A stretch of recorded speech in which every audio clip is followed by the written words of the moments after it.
Alors bonjour, j'espère que vous allez bien. Bienvenue sur Partage de la parole. Mon nom est Benoît. Dans cette série de capsules, j'aborde le sujet plutôt controversé du calendrier.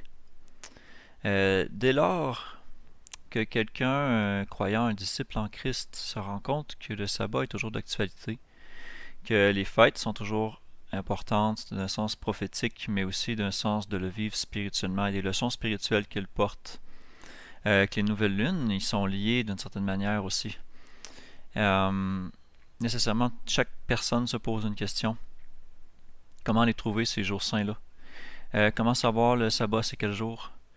Euh, donc, le sujet du calendrier est bien sûr un sujet assez controversé. J'ai étudié différents modèles de calendrier que j'ai testés par rapport aux Écritures. J'aimerais pouvoir faire une capsule spécifiquement sur certains modèles de calendrier que j'ai pu étudier au cours des dernières années.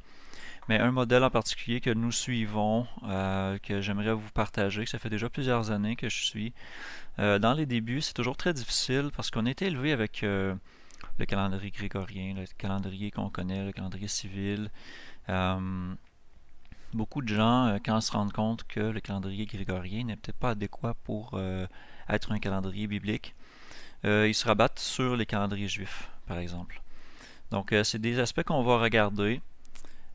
Au travers de cette série, je fais comme un genre d'approche similaire, c'est-à-dire que je vais toujours vous dire une demi-vérité plus une autre demi-vérité égale un mensonge.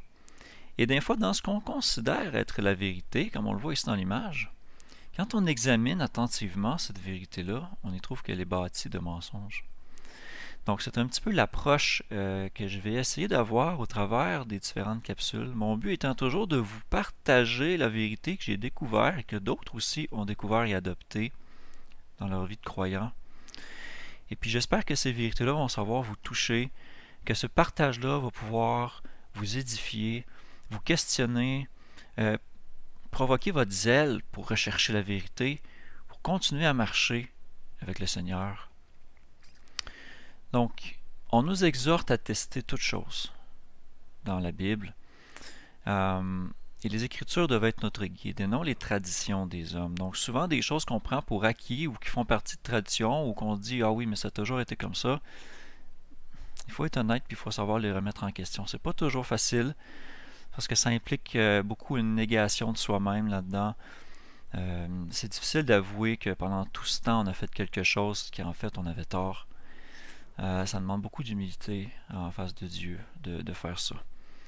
Tout ce que je vous demande, en fait, dans ce partage-là sur le calendrier, c'est de garder un esprit ouvert et vraiment de regarder qu'est-ce que l'Écriture nous dit. On va regarder des choses ensemble, des choses historiques, des choses bibliques. Et dans les sujets qu'on va toucher, on va regarder tout simplement, en premier lieu, est-ce que le sabbat a déjà été perdu? Est-ce que c'est annoncé quelque part que le sabbat serait perdu? C'est assez important comme point. On va regarder les origines, l'histoire, les changements des calendriers dans notre histoire moderne. On va remonter quand même jusqu'au temps de Christ. Ensuite, on va se questionner, est-ce que le jour saint, c'est dimanche? Est-ce que l'ordonnance a été transférée, on pourrait dire, du septième jour au premier jour, qui est le dimanche? On va regarder les textes bibliques qui sont avancés pour utiliser ça. On va essayer d'être honnête dans notre approche par rapport à ça. On va regarder aussi les preuves historiques. Des informations qu'on a à propos de pourquoi on est venu à sanctifier le dimanche. Ensuite, on va regarder, est-ce que le sabbat, c'est samedi? On va regarder factuellement les preuves dans l'écriture et un peu dans l'histoire aussi.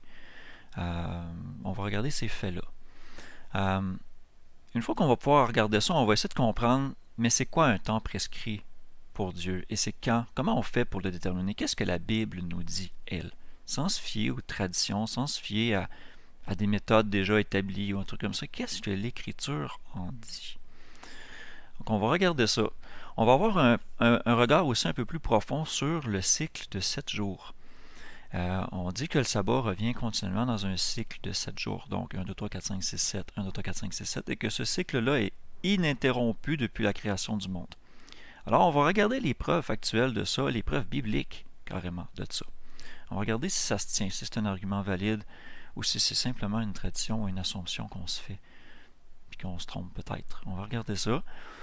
On va regarder ensuite, je vais vous dévoiler, après avoir examiné ces éléments de base-là, je vais vous dévoiler un peu le format général du calendrier, que je crois qui est vraiment biblique, et le cycle naturel qui est associé à ça.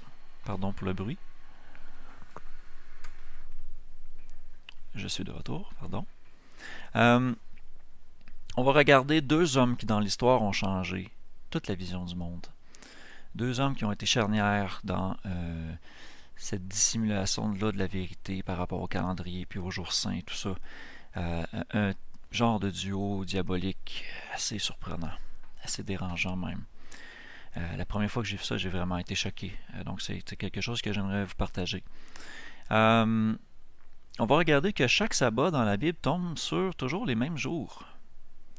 C'est étrange parce que si on regarde le sabbat et qu'on se dit qu'il arrive le samedi sur un calendrier, alors il tombe des jours différents parce que les jours grégoriens sont en continu. Alors les jours vont décaler dans le mois. Fait qu'on va regarder les jours où les sabbats sont mentionnés, ou peuvent être déduits de par le récit ou le texte. Alors quels jours sont les sabbats? Alors qu'on va regarder ça, il y en a beaucoup de preuves, beaucoup de récits. Même si ça semble pas évident, on va les regarder ensemble, vous allez voir que c'est très logique. On va regarder pour que de 3 mois de suite, il y a un récit dans la Bible où pendant 3 mois de suite de la même année, les gens ont fait les sabbats les mêmes jours. Ça, c'est un indice très fort qu'il y a quelque chose avec notre calendrier aujourd'hui, de la manière dont on calcule le sabbat qui ne fonctionne pas en fonction de la Bible. Donc, c'est vraiment quelque chose avec lequel on va se questionner. On va regarder ça. On va regarder aussi la nature d'un jour. Qu'est-ce que c'est un jour? On apprend par la tradition que c'est du soir au soir.